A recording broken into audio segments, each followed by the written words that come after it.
What would you do if the one thing standing between you and your dream job was your own child? A single mother walks into an interview with her daughter, only to be humiliated and told she doesn't belong, until an unexpected twist changes everything. Stay with me, because what happens next will make you believe in second chances. Imagine walking into the office of a millionaire CEO, knowing this moment could change your entire future. For Sarah, a struggling single mom, this was her last chance to prove herself. Not just for her, but for her little girl watching from the corner. But what the CEO said next shocked everyone in the room, and turned rejection into the opportunity of a lifetime. The waiting room was silent, except for the nervous tapping of heels against the polished floor. Bright lights flickered overhead, the air smelled faintly of coffee, and the sound of keyboards echoed from behind closed office doors. Among the candidates sat Sarah, a young single mother in her late 20s, clutching her resume in one hand while holding her 5-year-old daughter, Emily, close with the other. Sarah's heart pounded as she looked at the faces around her. Polished professionals in neat suits, no children in sight. She knew she stood out, and not in the way she wanted. Sarah hadn't planned on bringing Emily. She had tried everything.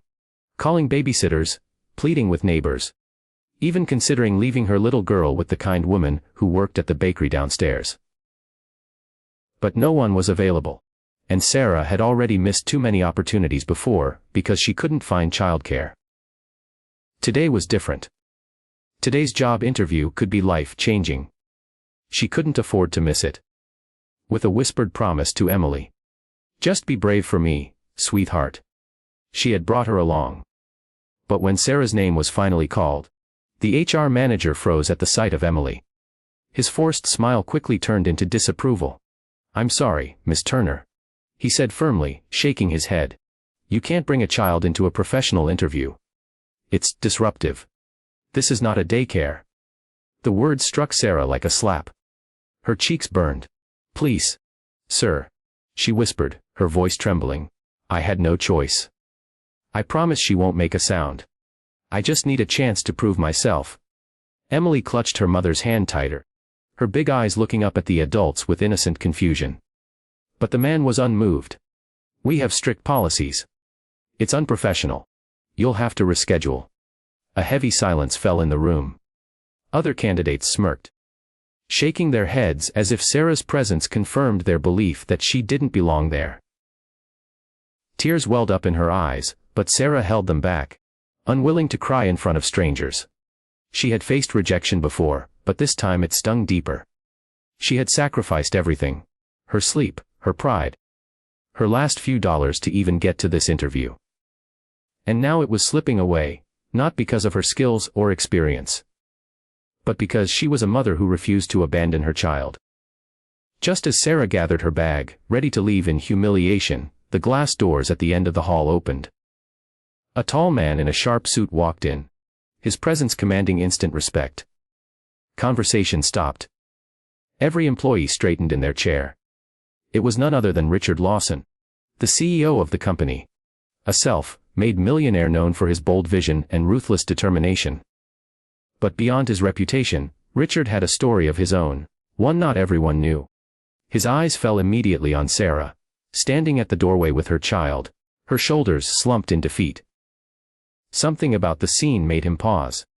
He remembered his own mother, tired, worn out, carrying him along as she cleaned houses just to survive. He remembered her tears at being turned away from jobs, because she couldn't hide the fact she was raising him alone. Richard froze in place, the memory slicing through his carefully built armor. "Wet." His deep voice cut through the room. Everyone turned. "What's going on here?" The HR manager stammered, "Mr. Lawson, this candidate, she brought a child. I was just asking her to reschedule." But Richard's gaze never left Sarah. He noticed the determination in her eyes, the way she stood protectively in front of her daughter, the way her hands trembled yet refused to let go. And in that moment, he made a decision. "She doesn't need to reschedule," Richard said firmly. "She'll interview with me. Right now." Gasps echoed around the room. Sarah blinked in disbelief. Emily, sensing the shift, buried her face into her mother's coat as Sarah's heart pounded with a mix of fear, hope, and gratitude. For the first time that day, the door wasn't closing on her. It was opening. Richard ushered Sarah and Emily into his office. The space was vast, with floor-to-ceiling windows overlooking the city skyline. But Sarah barely noticed. Her thoughts spun wildly. This was her only chance, and she couldn't afford to mess it up. Emily climbed onto a chair quietly, her small hands folded neatly in her lap as if she understood the gravity of the moment. "Please, sit," Richard said gently, his tone surprisingly warm. Sarah sat, clutching her resume, her nerves threatening to consume her. But Richard leaned back, studying her. Not with judgment, but curiosity. "You've already shown me more than most candidates today," he began. "You showed me persistence. You showed me responsibility. And you showed me you won't let obstacles stop you. That tells me a lot about the kind of employee you might be." Sarah swallowed hard. I just want a chance," she said softly. "I've worked so many jobs, sometimes two at once, just to keep a roof over our heads. But they were never enough to grow. I know I can do more. I know I can contribute. I just need someone to believe in me." Richard's eyes flickered, memories of his mother resurfacing again. "Tell me," he said, leaning forward, "why do you want this job?" Sarah glanced at Emily, who was humming softly to herself, then back at Richard. Her voice steadied. "Because I want my daughter to grow up watching her mother fight for a better life. I don't want her to see me break down when things get hard. I want her to believe that no matter what the world says, she can rise above it. This job, it's not just about money. It's about dignity. About proving that being a mother doesn't make me less capable. It makes me stronger." The room fell silent. Richard's chest tightened. It was as if his own mother's voice echoed through Sarah's words.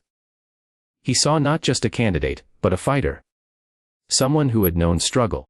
Someone who had carried more weight than most people could imagine, yet still stood tall.